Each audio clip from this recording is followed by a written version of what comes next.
Hello everyone. Recently I have been receiving some of the questions from our viewers that how do we define the tolerances on dimensions when we create the drawings.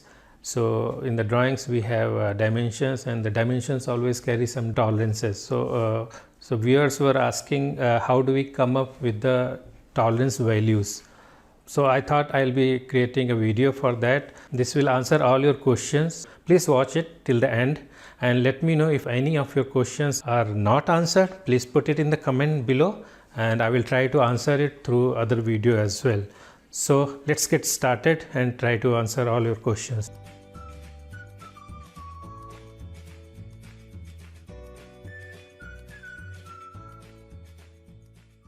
Yeah, so when it comes to the mechanical drawing and the dimensions and their tolerances, so there are four primary factors which we have to take into considerations before we define any tolerance value for any of the dimension. Number one is the function of the part for which you are going to put in the dimension.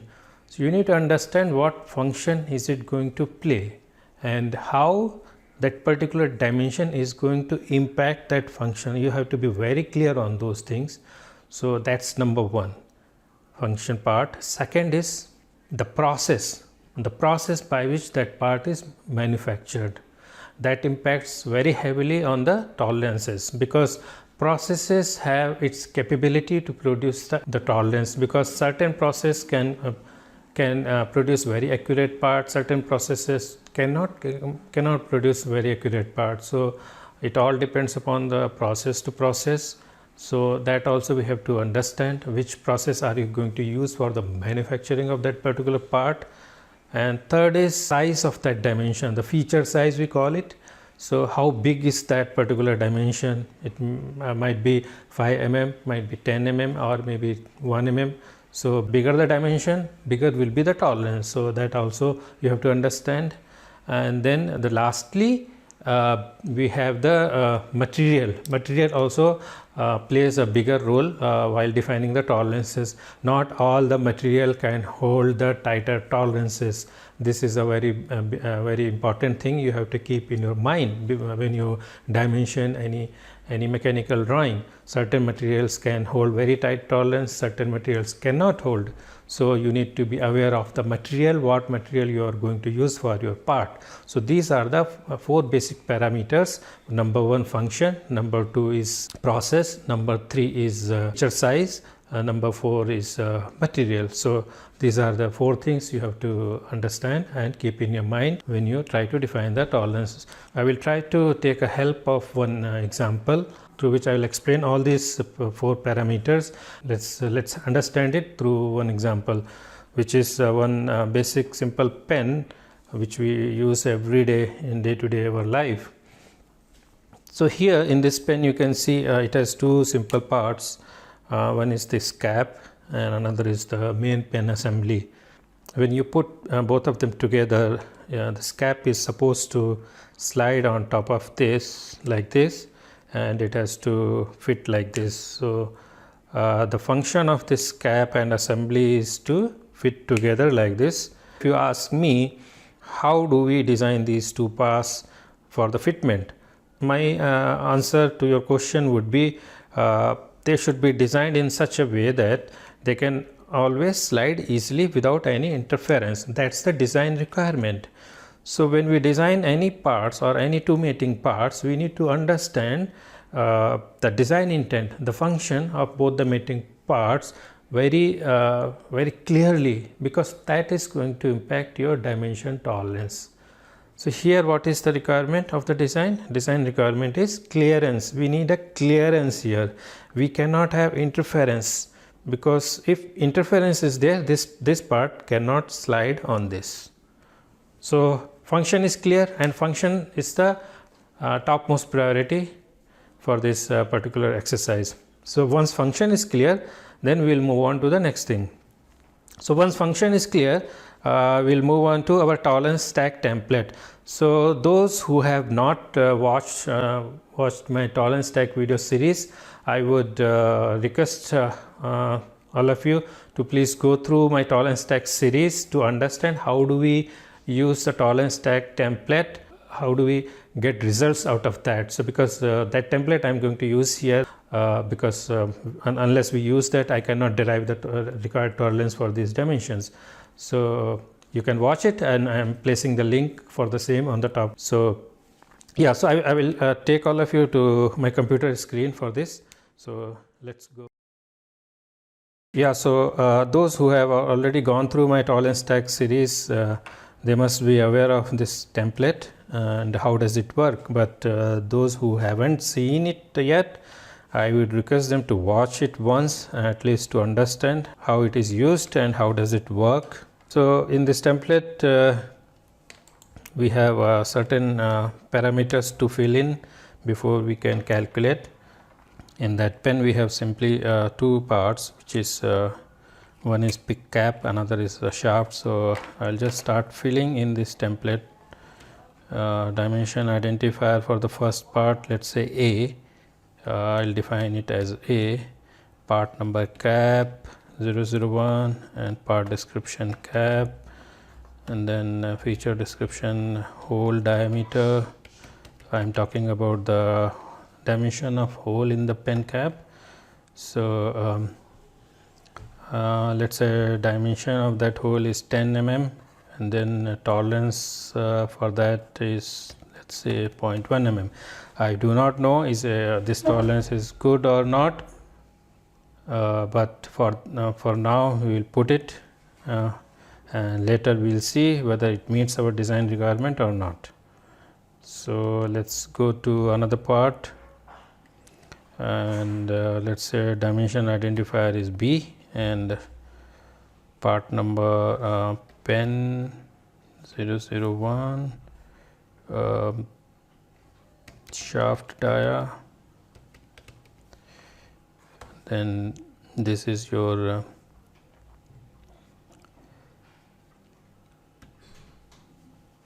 this is shaft diameter, this we can say pen assembly instead. And here also this we cannot take it as 10 because it has to be smaller than the hole diameter, as cap has to slide. So let's say we'll take it as 9.9 for now, and we'll give the tolerance of 0.1 here also, and we'll go with the CPK of 1.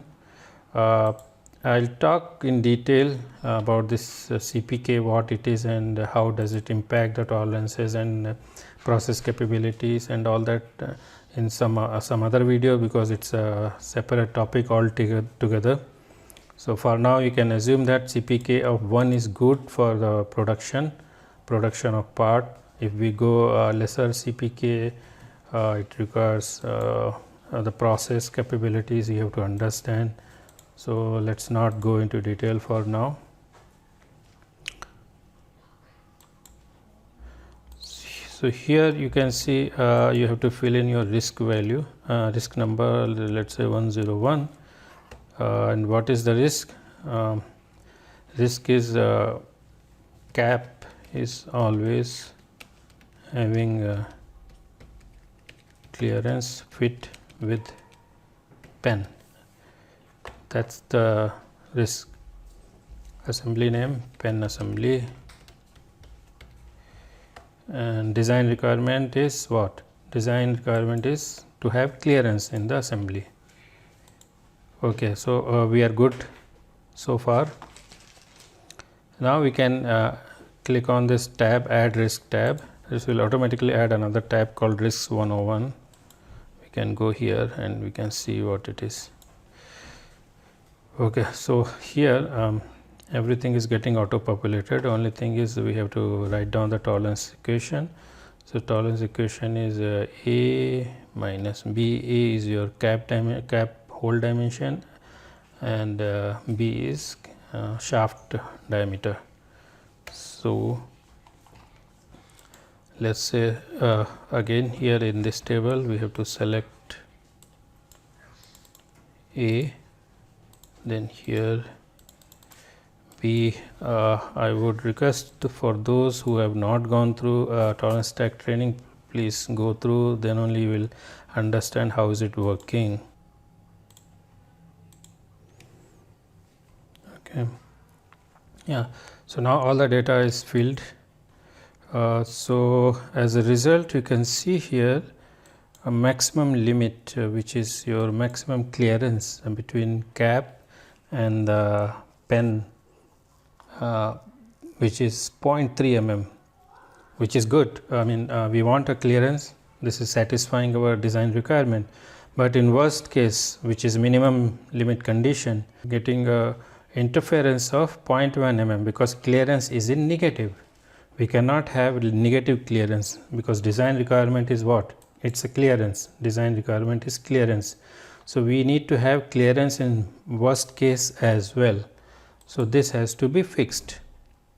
So let's come back to dimensions tab and see what we can do, because this is where only you have to tweak your design, either nominal dimension or tolerances. Difference of 0.1, we cannot change just tolerances, we need to change the nominal dimension as well. So reduce it by 0.1. Now we can see here we get in minimum case, in worst case we are getting no clearance, it's just 0 0. So if we can reduce a bit, let's say 0.05, yeah, now you see with tolerance of 0.05 for both the dimension 10 and 9.8. 9.8 is for pen assembly diameter and 10 is for cap inner diameter. We get clearance in worst case 0.1 mm, in best case 0.3 mm. So we have clearance in both the cases, worst case as well as best case. Our design requirement or design criteria is fulfilled. That's the first requirement of defining a tolerance.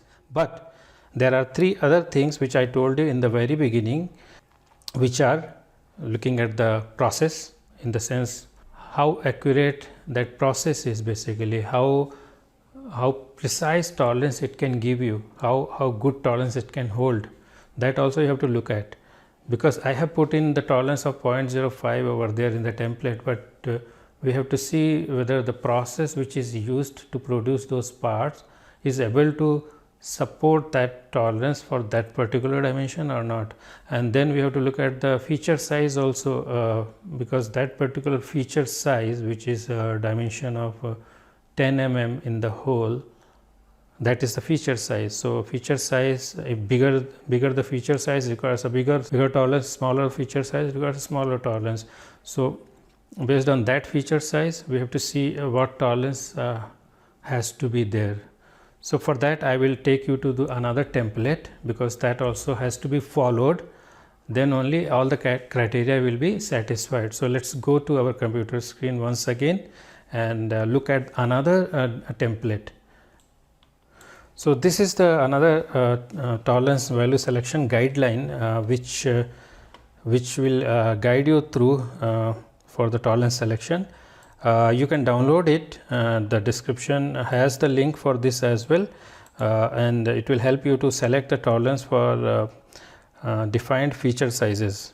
Also for the processes, I'll just tell you in brief how does it work. For example, if your parts are made by injection molding, so this first table is for molded plastic. So you can see molded plastic initial tolerance values. Here you can see these are the feature sizes, 0 to 10 mm, greater than 10 to 25 mm. For example, in our case we are in this zone 0 to 10 mm. So this is for feature size. Now coming to this table, this column, fine or commercial.